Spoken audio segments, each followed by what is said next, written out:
Hey everyone, welcome back to another weekly market outlook. This is for the 7th to the 11th of August 2023. Let's take a quick look at what's been going on last week. So we've got several interest rate decisions. Number one would be from the RBA. Market was expecting a 25 basis points hike. In our previous outlook, we did mention the potential for a pause coming up from the RBA. That's exactly what happened with the RBA. And then from the Bank of England, we saw a hike of 25 basis points, taking it up from 5% to 5.25%. In the UK there in terms of interest rates. Now, if we take a look at the employment numbers in the US, this one here is a little bit unique because it causes a little bit of confusion in how to actually read this through. So the non-farm employment change, we saw a downward revision from 209,000 to 185,000. Okay, so we have that downward revision for the month of June. 209 to 185,000. The consensus for this month was 205,000, which is a drop from 209,000, which is not a lot. However, we've got 187. Now, the way we look at it is this. So we've got a downward revision from June, and the July's number is actually higher than the revision in June. So technically, well, it's still below the consensus that the market is expecting, but keep in mind the consensus aside, that consensus doesn't take into account the downward revision that happened in June. So we have a downward revision from 209 to 185, right? So we have 185 for June, and we've got 187 for July. So even though it is actually below a revision, it is actually a stronger NFP numbers. Does that make sense, right? And then we have the unemployment rate dropping down from 3.6% to 3.5%. Now, this is in line with what we saw from the weekly unemployment claims. With the weekly unemployment claims, we have a 4-week average that was a little bit lower for the month of July. So we saw that unemployment happens. It fell down from 3.6% to 3.5%. But the NFP number is a little bit unique. Now, in terms of how many NFPs I've done a lot of NFPs, and this is one of those unique NFP numbers where we have a downward revision that's actually lower than the consensus, but the data that was released, which is also below the consensus, it's still an increase compared to the downward revision. So it does causes a little bit of confusion in the market during release. We saw a little bit of a whip in both direction when that number was released. But that aside, apart from the unique NFP numbers, we're going to be looking forward to this week where we are looking at a lot of inflation numbers. We don't have anything much on Monday. On Tuesday, the Australian business confidence numbers are going to be there, Chinese balance of trade. But I think on Wednesday, the Chinese inflation rate, that's probably going to be a little bit of a market mover depending on the currency that you're going to be trading. Main event is obviously going to be on the 10th of August, which is typically release on Wednesday, but this one here is on Thursday.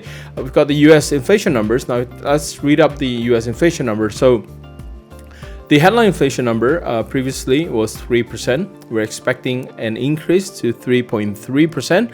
Obviously, this ranges with forecast at 3.1% to 3.3%, but we're expecting a little bit of an increase in the headline inflation.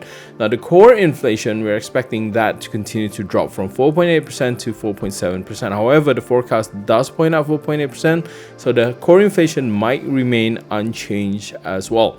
Now, the month-on-month gain on the core inflation, this is to remain stable at 0.2%, as well as the headline inflation month-on-month change to expect to remain at 0.2%. Then we have the UK GDP growth rate. Obviously, we're going to be looking at the quarterly numbers, 0.1% to 0% growth. So expecting that to come in a little bit softer for the UK numbers, but that's pretty much it. We've got the US PPI numbers, expecting an increase as well on the US PPI numbers from 0.1% to 0.2%. Okay, so we are expecting a little bit of a change in the inflation number. The headline inflation is currently forecasted to go up a little bit. So the way we look at this is that I think there is going to be room for the FOMC to continue to hike rates in September, and we already have comments coming out from Governor Williams, saying that, in plural, there are more interest rates, right, with plural with an S there. Okay, so let's take a look at the technical. Now this one here is going to be a little bit conflicting, all right?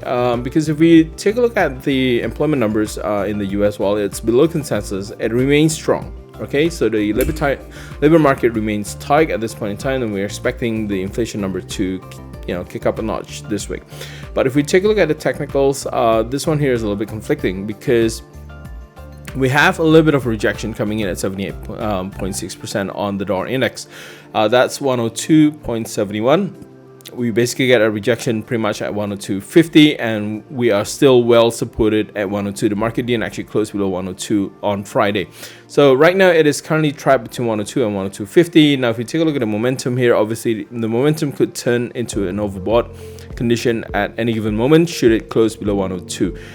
In addition to that, if we take a look from the current candle formation, there is a concern that this could be an evening star forming at a key resistance level at 78.6% Fibonacci retracement at 102.50 in terms of a key level to watch out for.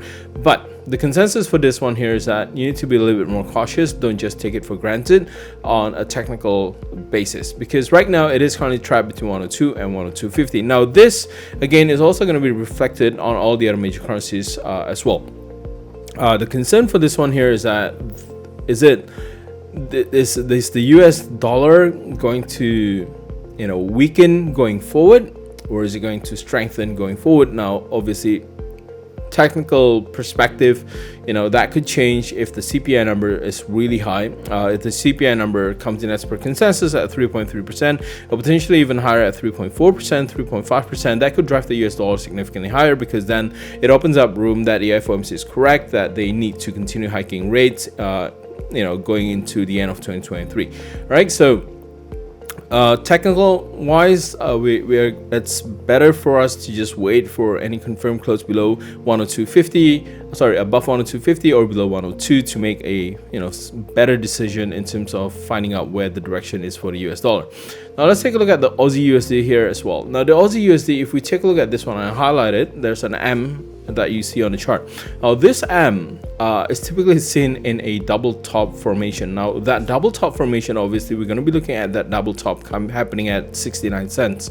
Now we have that M patterns. It means that the neckline has been broken, and that neckline is actually at 66 cents. Now if we take a look at the price movement for the Aussie USD, it is currently below 66 cents, and it has actually failed to go back up above 66 cents on Friday. We saw that sharp rejection at 66 cents on Friday. Now the market is obviously attempting to try out that 66 cents as well, but the weekly pivot is also located at 66 cents, so there could be a higher chance that it would actually fail at 66 cents. Now if it goes back up above 66 cents, again, it's not going to be a trending market. It's just going to whip back and forth between 66 cents to 67 cents. But right now, we're looking at 66 cents, paying very close attention to that level. If there's any rejection at 66 cents, then we expect further continuation to the downside for the Aussie USD. Now, the Euro USD, as I say, this might be a little bit conflicting here, because we saw that bounce happen at 78.6%, basically just imitating what the dollar index is doing. That doesn't happen at a key level though, because it's much better if it bounces off 1.09. It just bounces off 1.0925, which is in range of that 1.09. So it bounces off 78.6%. The stochastics here is indicating that at any given moment it could turn into an oversold condition. Obviously the stochastics needs to go back above 20 for that to happen. But yeah, in terms of whether or not there's going to be trend continuation to the upside, obviously there's still a couple of resistance going forward for the Euro USD. Namely, we've got 1.1050 and then 1.11. But for support, right now we are looking at 1.09 to provide a stronger support for the Euro USD. Obviously right now it's struggling around 1.10, so we'll see what happens with 1.10. It's Monday and Tuesday going to fail at 1.10. Is price going to break above 1.10? If it does break above 1.10, does that mean it's going to shoot up immediately to the upside? No. The answer is no, because we still have 1.1050 and then 1.11 as a key resistance for the Euro USD. So this one here is a little bit constrained. So we are expecting a little bit more of a choppy range bound market condition to happen until the CPI number is going to get released on Thursday.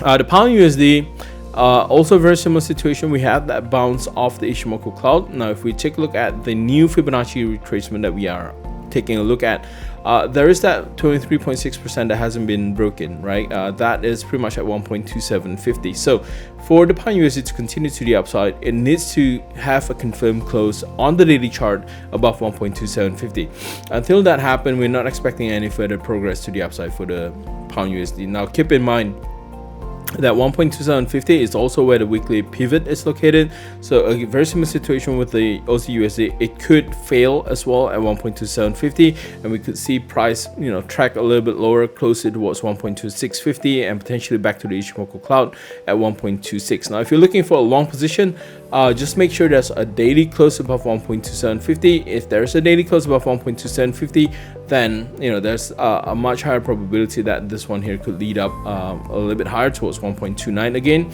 But until that happens, this is more of a wait and see condition for the pound USD. The dollar yen, this one I'm expecting a little bit more of a choppy market going forward. I'm expecting a little bit more of a range bound sideways market condition with the range diminishing going forward. Now, currently, if we take a look at where the resistances are located, it is located at 143.50 to the upside. In terms of support to the downside, right now we are hovering around 142. Again, very similar situation in terms of where price is currently located. Most of them are very close to the weekly pivot, and right now it is currently testing 142 as a little bit of a resistance for the dollar Japanese yen intraday wise on Monday. Okay, so again, I'm not expecting a huge movement on the dollar Japanese yen at this point in time. I think this one here is going to be more of a diminished range. Right now we are looking at support increasing at this point in time. We've got 139, 140. We've got resistance dropping down as well. We currently have 143.50, but ultimately we still have 145 for the dollar Japanese yen. Now, obviously, with how the Bank of Japan has come out with the YCC tweak and everything else, and the verbal intervention about how the FX market hasn't been working normally, a lot of traders are concerned in terms of the Japanese yen strength, right? Is there going to be a proper intervention coming out from the Ministry of Finance and Bank of Japan, or what's likely going to happen? Because currently everyone's just keeping an eye out on the JGB 10-year yield. When is Bank of Japan going to actually intervene and start bond purchases to cap that yield at 1%, right? We're currently looking at 60.65% on the JGB 10-year yield, and we haven't seen the Bank of Japan actually intervene to slow down that yield increase obviously at point of recording. All right, so that's pretty much it for this week. Just keep an eye out. I think the key event for this week is going to be the US CPI number, which is on the 10th of August 2023. So good luck with the trades, and I'll see you soon.